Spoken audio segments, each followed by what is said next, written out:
Playtest is ongoing now, and the demo will arrive very soon.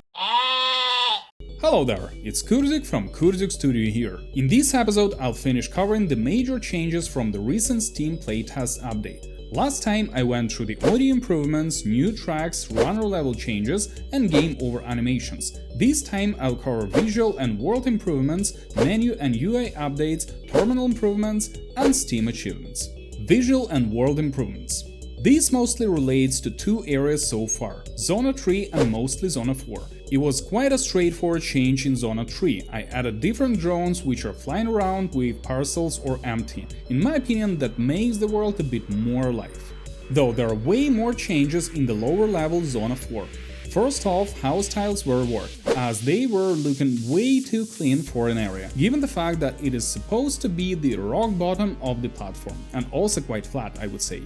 It is particularly noticeable if you compare the old and new versions of the brick house. I also added more NPC spawn areas, so all the streets will be filled with roaming NPCs. One very important thing is the garbage. While it used to have all these boxes around, I wanted the area to look dirtier, so I added all these debris around, like plastic ribs, smokes and bottles. And that was almost the state which I personally was happy with, though I felt that the walls were still too clean. So I decided to add posters and stickers. I started with this poster here first, and then created a variation of clusters which had 4 layers with fresh ones sitting on top. In the end, the environment was updated from this poor looking thing to this. Please tell me in the comments below if you think something else might be added here. By the way, I'm considering adding smoke animation later in here as well. Menu and UI improvements. As part of the improvements, I wanted to update the main menu, as previously it had only 2 sections, the main menu itself and the controls one.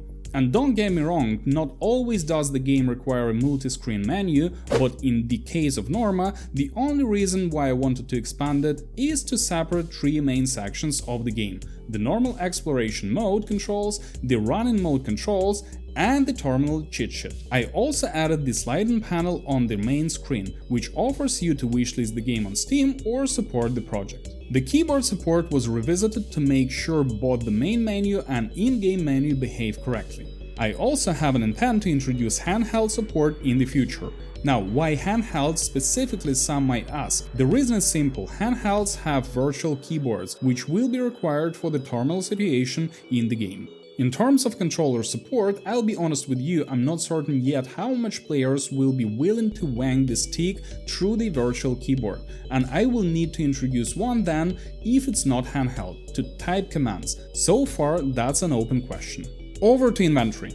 And here I have a small but I think nice addition: the big animated image for both inventory items and quest entries. The image is more detailed, it doesn't really have any functional case, just to keep the eye happy and fill the space, as before it was just title and description in place. And the last touch was updating the end screen. Nothing crazy here, just a simple message which was sped up a bit, and 3 self-explanatory buttons. As usual, I'll be happy to hear your thoughts on the changes.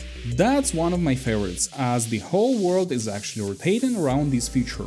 For those of you who never saw my videos or heard about the game, the terminal is a sort of mini-game where you source the information. Loads of quests will be related to them. It's pretty much a small hacking sandbox. Each terminal is a machine with its own files and information. Several terminals can form a network, so you can actually remote into other terminals, given that you know the username and password to connect. It uses Unix-inspired commands, though some of them are a bit different. That's, by the way, something I'm looking into now to make sure that I can actually align those in-game ones with the real Linux terminal. Nevertheless, just treat it as a proper pain-in-the-arse mini-game where you literally have to hunt for information in a kind of easy capture-the-flag style, not just connecting the 2 dots on the screen while thinking that you are a super mega badass mother-crucking hacker. No, it's not the case. As part of the recent changes, I decided to standardize the directory, or in other words, folder structure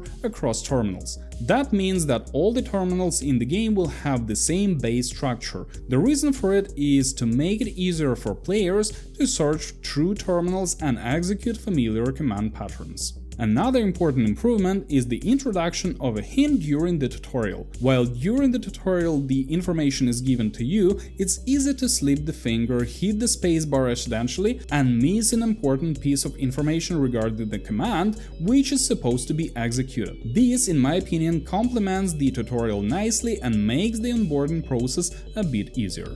And for the same purpose, the help overlay was added. Pretty much there are two ways of showing the available commands with an annotations list. Either by executing the help command, and this is the way, or holding the left Alt key to show the overlay with the same information. Steam achievements. This one is a nice addition and there is really not much to say about it. Whenever you find some file, trigger a particular dialogue or find a place, you might unlock an achievement. There are 3 so far in the demo, which I won't be hiding. How hard are they to get? Well, you'll see for yourself later. And that wraps the main changes in this version of the playtest. As usual, I'll be happy to hear your thoughts on the changes, especially as this version might become the public demo very soon. That's pretty much it for today. Subscribe to the channel if you want to track the development process of NORMA Story of One platform, visit the game's Steam and itch.io pages, and if you like what the game looks like so far, consider wishlisting it on Steam and spreading the word about the game. Have a very nice day, night, or whichever time of the day it is for you now, and see you in the next one. Bye bye.